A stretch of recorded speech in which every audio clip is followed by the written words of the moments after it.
We're now all set to bring to you a special session on paving the road for India's self-reliance in medical devices, on how can we make India the most favored destination for MedTech manufacturing. All this and more thanks to our speaker. I'd like to have the kind presence of Ms. S. Aparna, Secretary, Department of Pharmaceuticals, Government of India. We welcome you, ma'am. I will begin with appreciating the Economic Times Advanced MedTech Conclave for focusing on the future growth of the medical devices sector.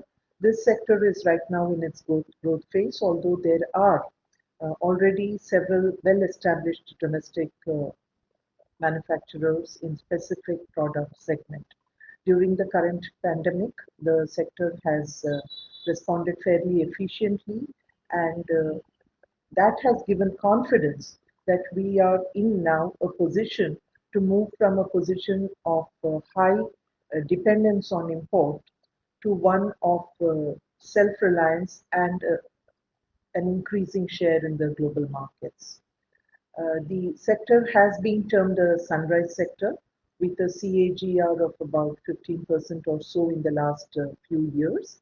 And it does have tremendous potential both in growth and diversification to contribute to the Atmanirbhar Bharat vision. This potential stems not only from the demand side drivers such as the increasing awareness for the need for preventive health and the government programs such as Ayushman Bharat, but also from a range of supply side developments around technology that I will mention a few minutes later. So the Department of Pharmaceuticals, which has the mandate for promoting the medical devices sector, although it has been carrying out several initiatives, has now come out with an approach paper for the National Medical Devices Policy 2022, and we have invited suggestions and inputs for finalizing the policy in a very short time. And I would like to today mention four aspects that may be of interest, and those are regulation, innovation, investment, and support ecosystem. The regulatory framework for the medical device sector is fairly complex because the sector has a wide range of products that draw upon a range of disciplines such as engineering, electronics, software, the biological, chemical, materials, nuclear sciences. So this necessitates interaction with various regulators in different ministries. And what we are now trying to do through the policy is create a kind of a seamless integration across all regulators so that there is a single interface for the industry and innovators to navigate with ease, speed, and transparency.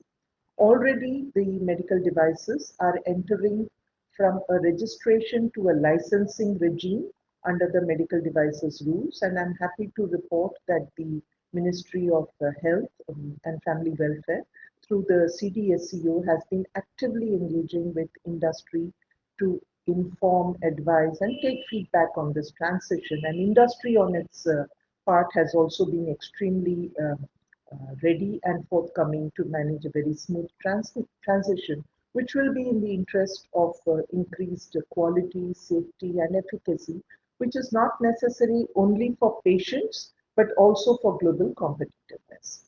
The Department of Pharmaceuticals acts as a kind of a platform for the industry to interact with these multiple regulators. We have a standing forum of the medical device industry associations, and there are many of them.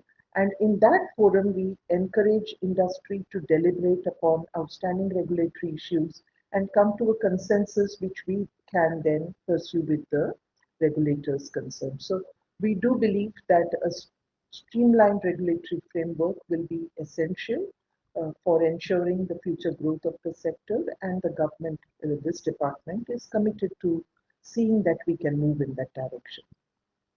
The second area of focus is innovation. We are not only looking at growth in the medical device sector, but we are looking at diversified growth. We are looking at taking the sector to be able to capture value in the high-end products, and this requires attention to innovation, entrepreneurship, and research. It is a matter of pride for us that we have seen several examples of frugal innovation in the last few years, particularly in the response of the industry to ramping up domestic manufacturing of diagnostic kits, ventilators, oxygen concentrators, and that gives a lot of confidence that we have the talent to be able to innovate and diversify and move into higher value products.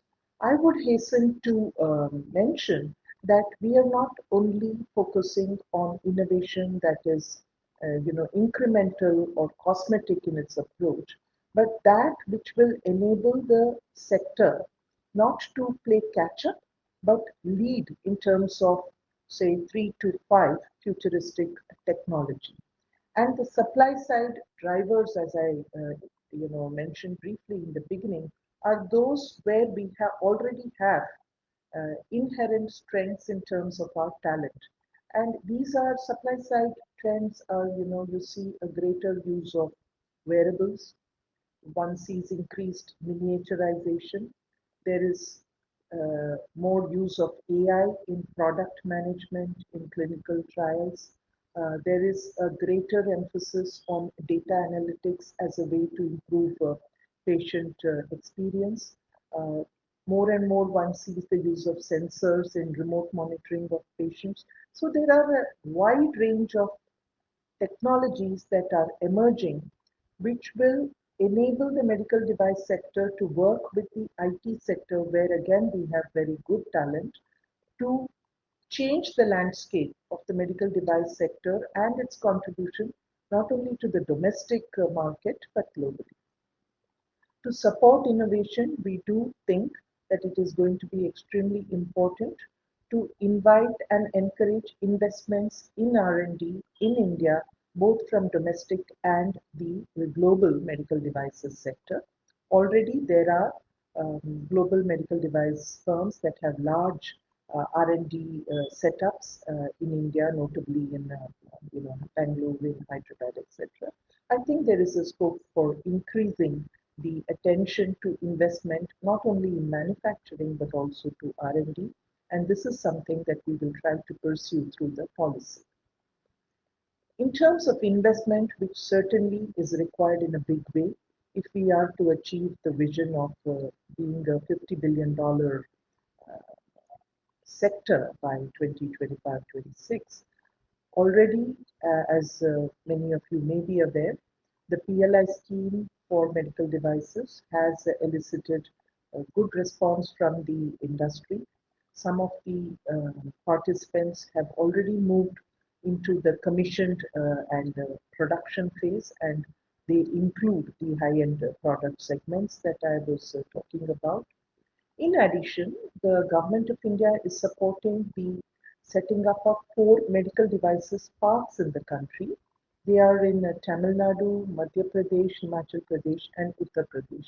And what we are doing is encouraging these parks to identify a particular product segment or set of products on which they will build expertise and create an ecosystem that will include not just manufacturing units, but also the appropriate skilling, the requisite testing and certification facilities, the ancillary industries, and the research capabilities in conjunction or partnership with domestic as well as research institutions abroad, so that one can build a very robust ecosystem through this investment in the medical device parks.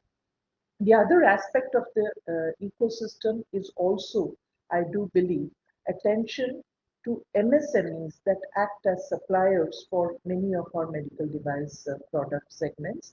And it will be, I think, a part of our endeavor to bring together government support for MSMEs in various product segments that can then provide a strong, diversified, ancillary and supplier network, which will help the medical device sector to reduce its dependence on single sources of components and raw materials. In the wake of the pandemic, many countries, in fact, are looking to strengthen their supply chains, diversify sources, bring in more manufacturing within the country, and this is going to be a global phenomenon. In the Indian context, the medical device policy will also address the need to build backward integration to ensure the sustained growth of the sector. I think at the end, I would like to emphasize that whether it is in enhancing manufacturing capacity, whether it is in pursuing and supporting innovation, whether it is in incentivizing greater investment and building affordability, it will have to be the patient that is placed at the center of all these efforts and the final outcomes of these efforts. That is going to be important not only in the Indian context, but also globally. India has the potential to bring together all these aspects and create a future friendly medical device sector that can be globally competitive, provide both scale and cost benefits, not only to the Indian patient community, but to the goal of universal healthcare.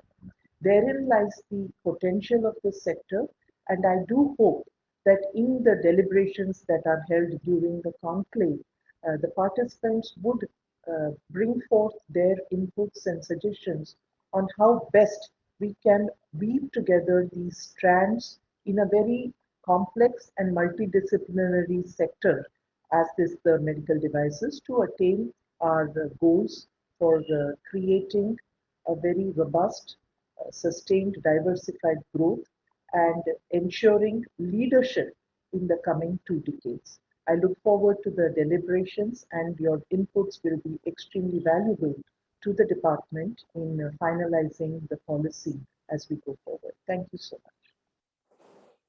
Thank you so very much, Ms. S. Aparna, for joining us. And like you said, it should be our aim to create a future-friendly medical devices sector. And the sector is still in its growth phase, and we have to enable the sector to take a lead in various fields, especially when we look at the next 2 decades or so. We have to be able to change the phase of it.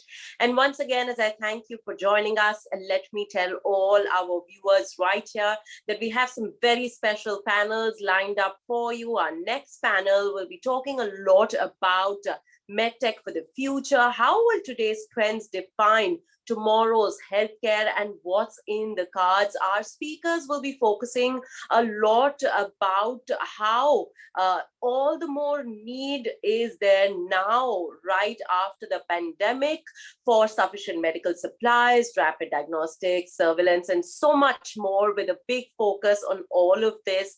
Very soon, we'll be joined by our panelists. So please do stay tuned.